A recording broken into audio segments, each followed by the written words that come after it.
Volvo EX90. A new era, a new standard for safety and luxury in the EV 7-seater market. I'm thrilled to have this car to be able to show to you guys today. It's been a long time coming. I know the wait has kind of kept a lot of you restless, us included, I will admit. But now the car is finally here, and my word, does it deliver on everything Volvo said it would, and more so.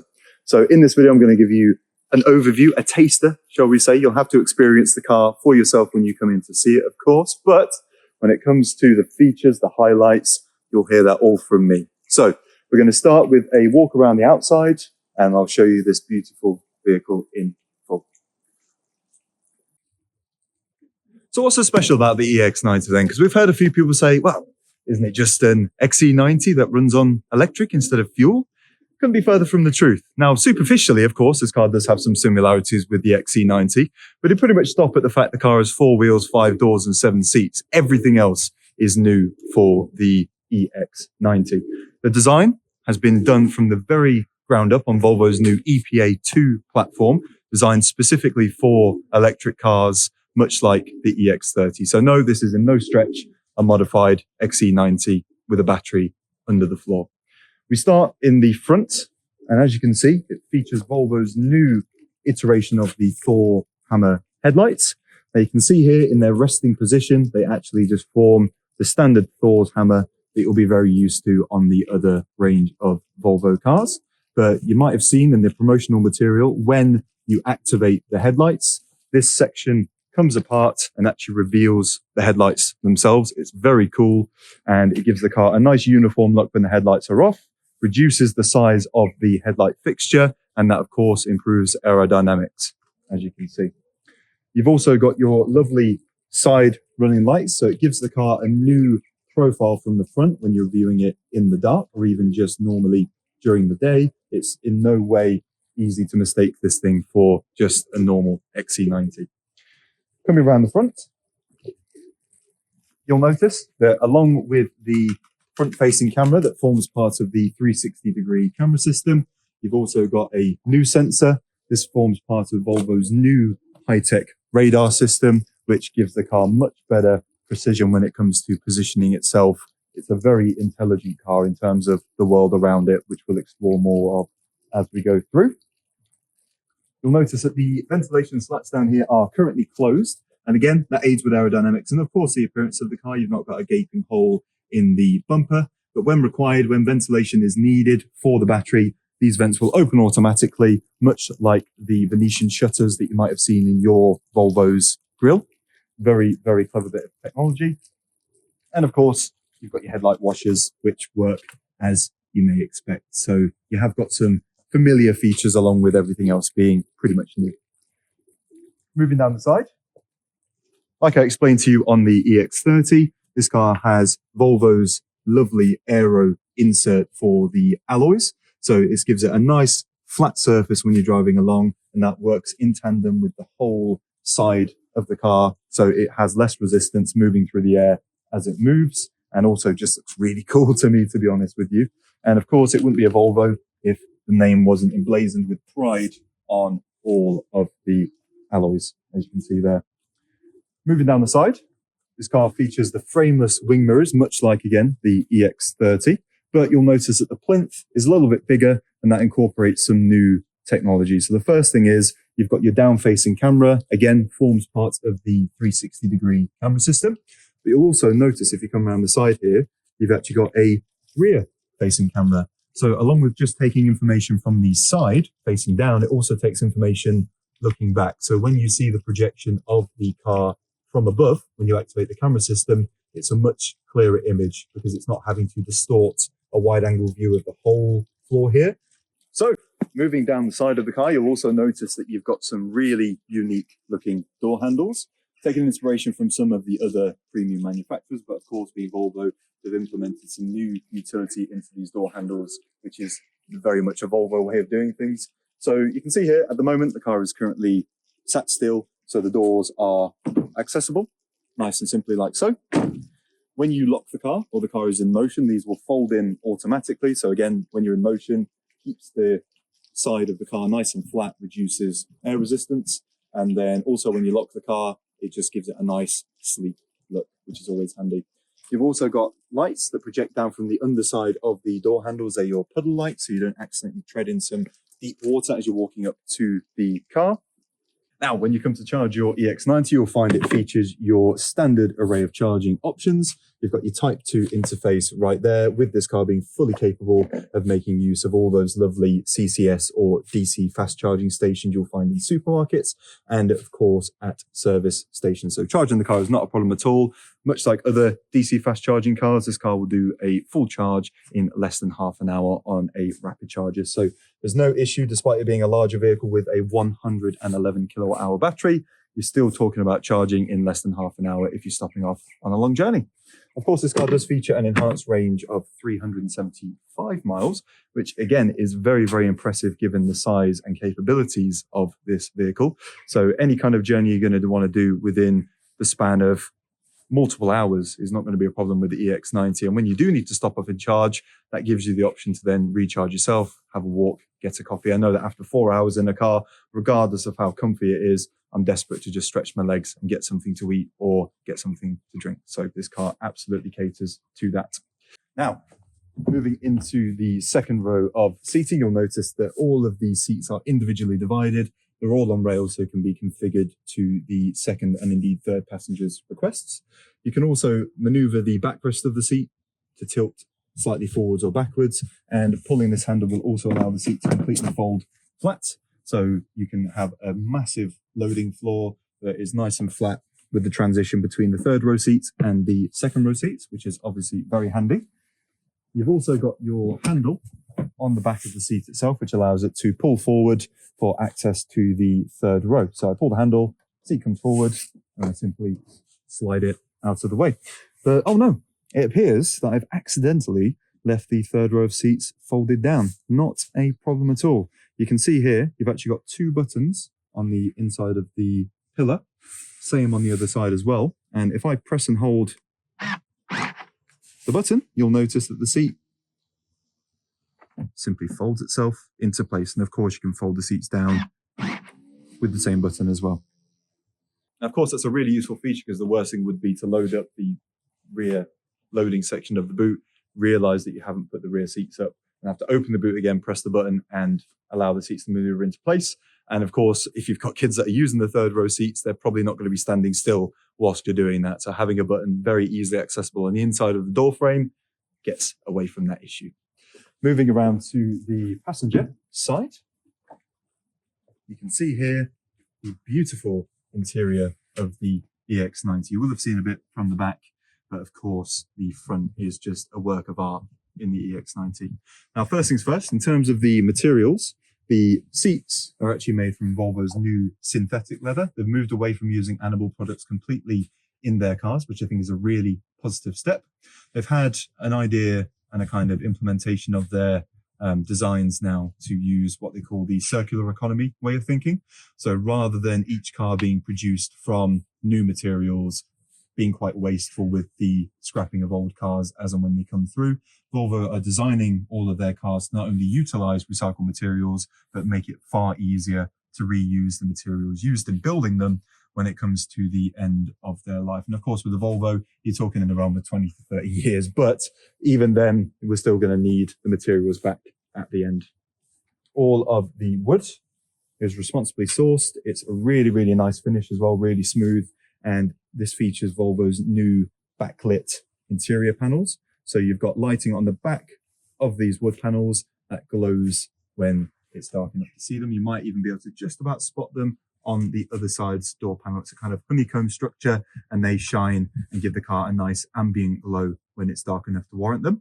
This also features Volvo's new sun-like LED system. So instead of having interior lighting that is quite harsh and something you want to avoid using when it's dark, it actually is a much better job at mimicking sunlight as opposed to just artificial light. So that really does help with your circadian rhythms, avoids tiredness on longer journeys because the car is doing its utmost to keep you awake and alert. So really, really handy bit of kit that. On the side, you've got your seat controls, very adjustable. So you've got the forwards and backwards motion, up and down, and then a simple twist allows the backrest to adjust. You've also got a button in the center, and that allows you to change what about the seat is being controlled. So you've got your lumbar support, you've got your bolsters, and of course, it wouldn't be a Volvo without massage seats. So of course, you can control your massage seats with the controls on the side. You've also got an extendable leg rest, very easily deployed and adjustable. So getting comfortable in the EX90 is no problem whatsoever. Now, it won't surprise you to hear that the interior of the EX90 is packed with just as many luxury features and luxury creature comforts as the rest of the car. First of all, the interior itself is just beautifully put together, utilizing all of the various materials that I've mentioned, your synthetic leather, your responsibly sourced wood, your aluminium, and all of these are of course highly recyclable materials that go along with Volvo's circular economy way of thinking. The center is dominated by this huge display, and there have been some dissenting voices regarding moving so much functionality of the car to the center screen, but the simple fact is, with a car as feature packed as the EX90, you would have to have an interior dashboard littered with buttons to operate all of the various features, and that wouldn't be very conducive to a nice minimalist luxury appearance that Volvo are definitely achieving with this car. But the great news is the implementation of the touchscreen is far and away the best that I've seen, not only due to its sheer size, which makes operating it very simple because you've got so much screen real estate, but also Volvo's integration of the Google voice control system, which allows you to operate a majority of the day-to-day functions without having to even lift your hand off the steering wheel, which is of course, again, really good for safety. Now, first of all, you'll notice that the screen is currently dominated by the Google Maps display. Just having so much screen real estate for the map is really useful. Of course, it's a portrait display because when you're in navigation mode, what you want to see is what's in front of you, not necessarily what's to the side. These other manufacturers that are putting huge widescreen displays that show you miles and miles to the left and right, but no more than a mile ahead of where you are on your route, aren't very helpful in my opinion. And this is very useful at seeing upcoming traffic, upcoming diversions, and you get plenty of time to plan ahead and know what you're doing, which is again aids safety because you're not staring at the screen. You can glance over, see, oh, I see there, it's diverted me left. I know where I'm going when it comes up. Really good. Now, the Google Maps isn't just something that's added on as a useful feature, it's also very keenly integrated into the functionality of the car itself. So first things first, you'll notice that the charge points that are around are located on the map and highlighted, as you can see there. So if there are chargers in your vicinity, the car will make it very easy to find them. Also, if I enter a destination, for example in this case from the history, our dealership, you'll notice that it gives me an estimated readout for the range, the percentage of charge remaining when I reach the destination, along with useful things like journey time and ETA. And depending on how you're driving, any diversions, that will of course update as you go along. Let's say I wanted to charge along the route because I'm going to be parking the car overnight and I want to make sure I've got a full battery ready for my long journey tomorrow. Not a problem at all. Simply tap on search and you've got a list of options, that you can select from. You can also just search for anything. So if I wanted to find an Italian restaurant, of course, that's within the car's capability. But in this case, charging stations is one of the suggested options. And there you go. You'll see that what it's doing is saying, well, you've got these charging stations available here. And in this case, the very fast charging station has been put on top because that will get the car charged nice and quickly. I can select it and it will even show me where it is, of course, a phone number to call in case I need help. Parking is on site, very handy to know. You've also got other amenities nearby, so restaurants, cafes, supermarkets, and it even tells you what type of chargers they have available. So very well integrated into the car. And that goes further than just adding chargers that you might want to along the route. Let's say I try and navigate somewhere that's outside the range of the car as it currently stands. Glasgow in this case, beautiful city. And you can see there, it's automatically recognized that it's going to take more than the capacity of the car as it currently stands to get there. So what it's done is added 2 charging points along the route, which I will stop at for 25 minutes and 14 minutes respectively. So a total of 39 minutes of charging on a 6-hour journey. isn't much of a compromise. And to be honest, by the time I get to sort of north of Liverpool, my legs are probably going to be screaming at me to take a walk around, and my stomach will probably be growling by that point. So honestly, having stops along the route is in no way a bad thing. Also, you'll notice up here, it says 12% remaining after charging. That is what I'll have left in the tank, as it were, when I reach my destination. But let's say I'm doing a bit of driving around Glasgow itself and I want more than that. No problem. Just tap on where it says 12%, add or remove charge. Let's say I want 32%, about 125 miles of driving range when I get there. And what it's done is increase the amount of time I'll spend charging at each charge spot. And again, still a 50-minute stop along the 6-hour route is nothing to be ashamed of whatsoever. And that's really, really good. If it was even further afield where I'd need to add an additional charge stop, it will also do that too. So again, all of your route planning is handled very smartly by the car, and you can go in and customize as you want to. As you can see there, very, very well implemented by itself. You've also got quick access to charging, restaurants, supermarkets and cafes with a simple tap of the button on the screen. And with it being Google Maps, one of the best tricks the car has is satellite view. Check that out. How many cars can you do that in? So you can see here, if I wasn't familiar, particularly with the parking arrangements, let's say at Combe Abbey, I've come down this road here, minding of course the horrendous speed bumps that you have to encounter along the way. I can simply zoom in on the map and say, oh, okay, I see, so this is where the car park is, so I turn in here. And of course you can navigate with this view as well, so it makes it very, very seamless when it comes to navigating to places you might not be particularly familiar with, because Google Maps will take you so far and it will try and take you to your destination if it can, but in some cases you just need to see where you're going, and Google Maps will happily oblige in that case. Very useful. Going back home, you'll notice that you've got an array of controls down here for your radio, very easily accessible Google Assistant, and just take notice of what these buttons currently say, because they will change when we're on the test drive. You've got the camera button right here. As I mentioned, on the exterior of the car, not only the down-facing but rear-facing cameras give you a much less distorted top-down projection of the car when you're trying to see what's around. You've also got the ability to see a rear camera and a front camera at your behest. And of course, one of the best party tricks it shares with the EX30 is the fact you can actually tilt the camera view and see what's going on around the car. Really, really handy feature. You'll also notice as soon as I put the car into reverse, I get my rear camera and also my lines pop up so I can see exactly where I'm going to turn when I turn the wheel. The center line is incorporated to be used with the tow bar. So the tow bar would be sat right there. So when you're trying to line it up with a hitch, you can simply position the tow bar along this line and hitch with ease. And of course, lowering the rear air suspension makes it much easier. You don't have to do that winding motion so much. You can lower the back of the car, rise it back up, and that way you're hitched a bit quicker. Very, very nice indeed.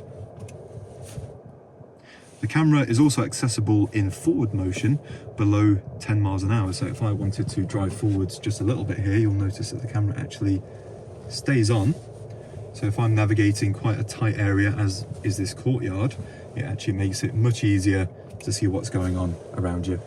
And you'll notice there as well, as soon as I put the car into drive, all of a sudden we've got one pedal selectable now instead of the glove box. So these buttons here are contextual based on what is most appropriate for the current situation. Again, very, very well thought out and a good use of the space rather than having to have many sub menus for different options you might want.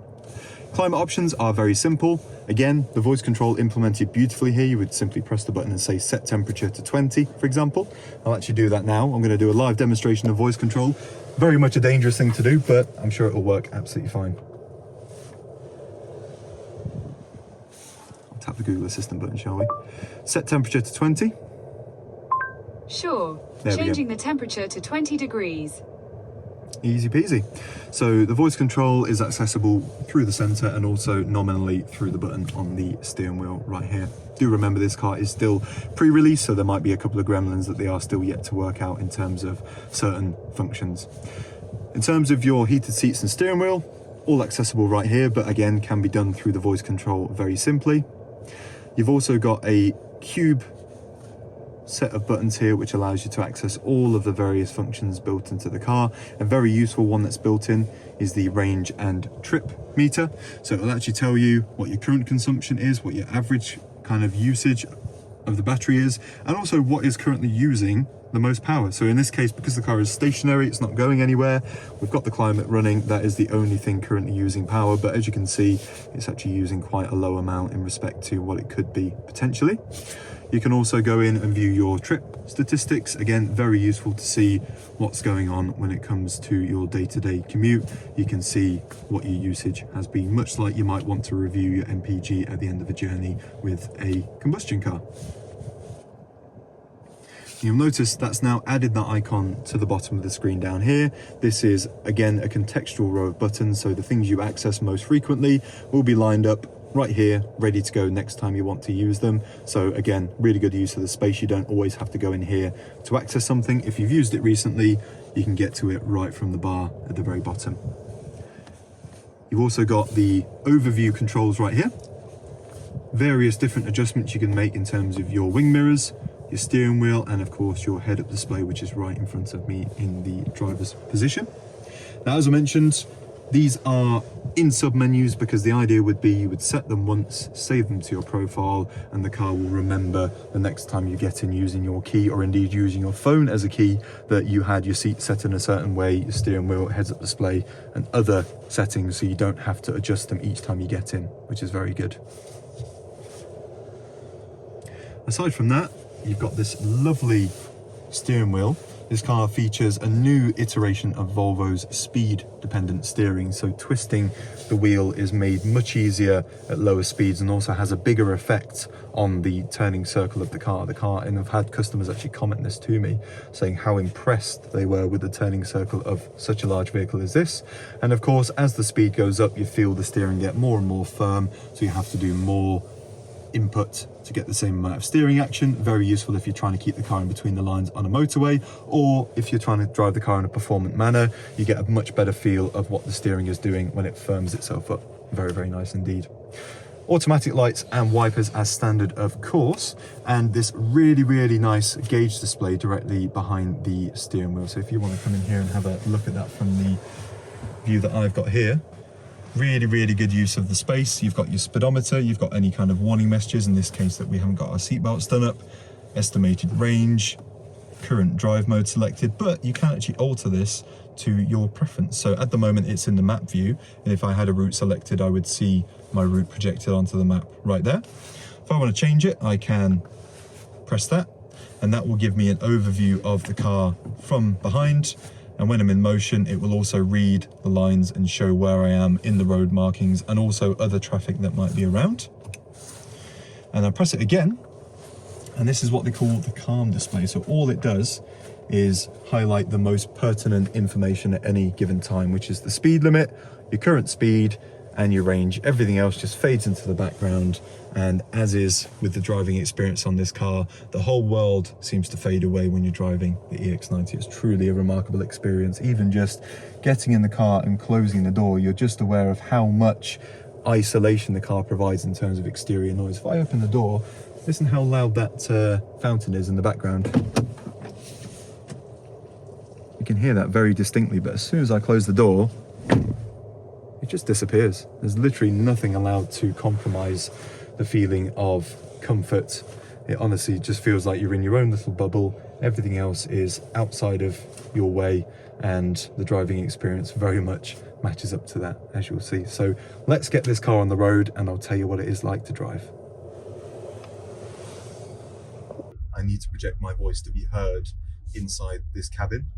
This features Volvo's new dual chamber air suspension. So a lot of cars have had air suspension, especially luxury vehicles, but nothing in the realm of the adjustability that the car has with this model of Volvo. So not only does it have dual chamber air suspension that has multiple bladders that allow the car to inflate and deflate different sections depending on what the road surface might require, it also has adaptive shock absorbers. So what the car is currently doing is monitoring the road surface somewhere in the realm of thousands of times per second, which will basically adjust the dampening that the shocks provide for the car, which not only gives you a great benefit when it comes to the ride comfort. I mean, in this case, literally nothing is allowed to impact the quality of the ride that you feel as a driver or indeed as a passenger. But also when you're cornering, the car will do a great job at feeling the lean as you begin to go around a corner and also dampen that out. So whilst this might be a sizable vehicle, you know, it's a fully electric 7-seater, kind of unique in its segments in the market, it is very, very adept at handling tight corners, junctions, and especially just fun country road driving. Now you'll notice down here, I've got a few quick controls at my disposal right at my fingertips, and these buttons are actually contextual, as I mentioned earlier. So in this case, you can see now, instead of having the glove box and having the camera, I've now got one pedal mode, on or off, and also performance mode. So one pedal drive effectively allows you to drive the car solely with your accelerator pedal. The braking and acceleration force depends on where you are in the travel of the pedal itself. And performance mode will firm everything up, kind of reduces the dampening you get from the air suspension, but firms up the shock absorbers, which means that when you put it in performance mode, you get a drastic increase in the handling capabilities of the car, and it's already formidable, but it really does make a big improvement. There's also a big difference in terms of the way the car delivers its power. Now, the one we've got here is the Ultra twin motor performance version, 517 horsepower, which even for a car of this size is ample to get it up to speed in a very quick manner. But if I turn off performance mode, I'm just going to wait until the car gets on a nice straight section here. Watch what happens when I plant my foot. So my foot's going to go all the way down. So you can see, rather than just immediately delivering a huge burst of torque, which can actually be quite uncomfortable, especially for the passengers if they're not aware it's about to happen, the car rolls the power in as you keep your accelerator depressed. Whereas if I put the car into performance mode, just going to give my cameraman here a heads up, John, I'm going to put my foot down in 3, 2, 1. You see the immediacy of the power delivery when you've got it in performance mode. But the other mode, which you might as well think of as comfort mode, is the default. So when you get in the car, you have to make a conscious choice to drive in a sporty manner, which is what this car is all about, with its adaptive air suspension, multiple adaptive shocks. It really is about ironing out the bumps in the road, making any length of journey feel like you've just stepped in the car. And it really, really does a good job at that. You can see here, just with the vigor it's attacking these kind of sloping corners as you go through them. It really does a good job at putting you in a position where you feel confident. You'll also notice the rake of the bonnet line is quite steep compared to a lot of the equivalent sized combustion vehicles, because of course there's no engine under that bonnet. So this being Volvo's second vehicle that is now built on their new platform designed specifically for electric cars, it basically allows them to have the bonnet taper down to a point. So rather than having a big extended bonnet line that kind of obscures your view of the road that's directly in front of you, you have a much greater view of what's immediately in front of the car, coupled with the fact that the wheels on the front especially are much farther forward in terms of their position on the plan of the car as you would look at it from above. So when you turn, it's the whole front of the car that turns, rather than you turning here and there still being a huge massive car in front of you, which makes all the difference. And from the test drives that we've had customers out on, and I'm sure you'll agree when you come to experience this, it really, really does a good job at giving you confidence to throw this car into corners and put it in positions you wouldn't necessarily feel comfortable with other cars of similar size. It really, really is a joyous driving experience. And of course, with a top tier Volvo like this, it would be remiss of me not to mention the phenomenal new Bowers & Wilkins sound system. So top tier Volvos have had Bowers & Wilkins for some time. Volvo's partnership with Bowers & Wilkins is very strong, and for good reason. But they've gone completely from the ground up with this new vehicle, working alongside the new soundproofing envelope that works inside the cabin space itself. You've actually got multiple speakers positioned in places you wouldn't normally have them, particularly in the headrests themselves. So this car features Dolby's Atmos 360 surround. So not only is it able to do a surround sound in this kind of vicinity, it also does it front to back. And what that does is give you complete envelopment when it comes to listening to your music. If you put some good high quality music on in this car, you genuinely feel like it's surrounding you from all angles, not just from side to side, which does make a big difference when it comes to your listening enjoyment, I would say, personally. And there we go. It really is just joyous to drive. I've had multiple people that have said they could honestly fall asleep in the passenger seat in this car, and honestly, I don't blame them. Of course, the car is looking out for you as a driver when it comes to particularly long journeys. So much like with the launch of the EX30, this also features Volvo's driver understanding system.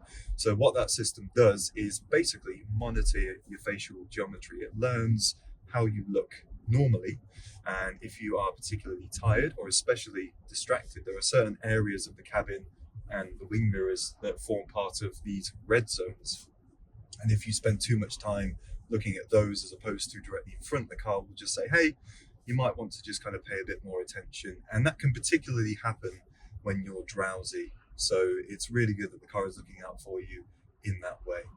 It's not intrusive by any stretch, and of course you can turn it off completely, but it is really nice that not only is the car looking out for people out there, it's also looking out for you as the driver. Speaking of which, you've also got the new, for the EX90, passenger occupancy sensor. Kind of a big jumble of words there. What it basically does is the car is aware of how many people are inside the cabin. So previously this would have been done by just, the weight on the seats, which in a lot of cars also trigger the warning about seatbelts. But in this car, it's got sensors that actually read who's in the cabin. So if you're about to exit the cabin and accidentally leave somebody behind, let's say, God forbid, a baby in the child seat in the back because they've fallen asleep, the car will actually alert you before you're able to exit, just to make sure you're aware that you are getting everyone outside the cabin and hopefully avoid anyone being left behind, which is very nice. Another thing which you will have noticed on the exterior shots of the car is the large sensor array directly above the windscreen. Again, a new feature for the Volvo EX90. That is part of their new road safety. So Volvos have always had a great reputation when it comes to safety, and all of the technology that they've incorporated into their previous vehicles is in the EX90. So you've got things like forward collision warning, rear impact warning, all of that good stuff is all built into the EX90. But the LiDAR sensor takes that to another level when it comes to detecting potential crash hazards. So yourself and I can probably see in the distance, in the realm of sort of 100 to 300 meters, potentially if you've got really good eyesight. And if you're in the dark, that of course changes to just how far the headlights can reach ahead. And even with these new Matrix LED headlights, you're talking in the realm of a couple of 100 meters. Otherwise, the brightness would dazzle oncoming drivers as you get closer. But the great thing is, with the LiDAR sensor, it can actually see hundreds of meters beyond what you can see, especially during dark situations. So if there was to be an animal that's wandered out into the road, or a person, even in a pitch black road, hundreds of meters ahead, I think they said up to 500 meters ahead, the car can actually detect that. And it's not just detecting an object, it's doing a scan of the depth of that object so it can see exactly what it is. So it's not going to get false flags. It's only going to be triggered when necessary, which is again really good for safety, not only for yourself but for people that might be either behind you. You don't want the car suddenly braking if there's just a small bit of debris in the road, like a pile of mud, for example, and especially for other people that might wander out into the road on a dark night. The car will detect them and take action accordingly. So everything about this car is cementing Volvo's reputation for safety, but also taking it to the next level. Hence why Volvo for Life is below the LiDAR sensor. It's a twofold statement. Volvo for Life refers to the fact that people, once they've had a Volvo, will usually have Volvo for life. I mean, once you've had a Volvo, it is very difficult to go back. And also Volvo for Life. Volvo themselves are for protecting life. Now, of course, you will know that Volvo invented the seatbelt originally in 1959, and this new LiDAR sensor is akin to that first generation of seatbelts. It's such a monumental change in the way we think about safety that it's really going to have an impact in line with what the seatbelt has done. So phenomenal bit of safety kit in terms of what this car is offering. So you've got the whole package. You've got a phenomenal sound system, wonderful ride and driving dynamics, of course a massive central screen which we touched upon earlier, and literally one of the safest vehicles you will find on the road today. So the Volvo EX90 gets a big tick in all of the boxes, and I think it very much justifies its asking price when you factor in all of the amazing features that Volvo have packed into this 7-seater. So I hope you've enjoyed that review. My name has been Ben. If there's anything we can do to assist you with your exploration of the EX90, please do feel free to get in touch. This vehicle that I'm currently driving is our demonstrator at our dealership, TMS Coventry Volvo. So that means we have this car on site, ready and waiting for you to come and experience it for yourself. So in essence, all you need to do is get in touch with us. We'll be happy to answer any queries you might have with regards to any of the features that we've run through in this video, arrange a viewing, arrange a test drive, and get you well on the way to getting your own amazing bit of Swedish kit. So it's been lovely to speak to you guys again, and I'll look forward to seeing and hearing from you very soon. Bye for now.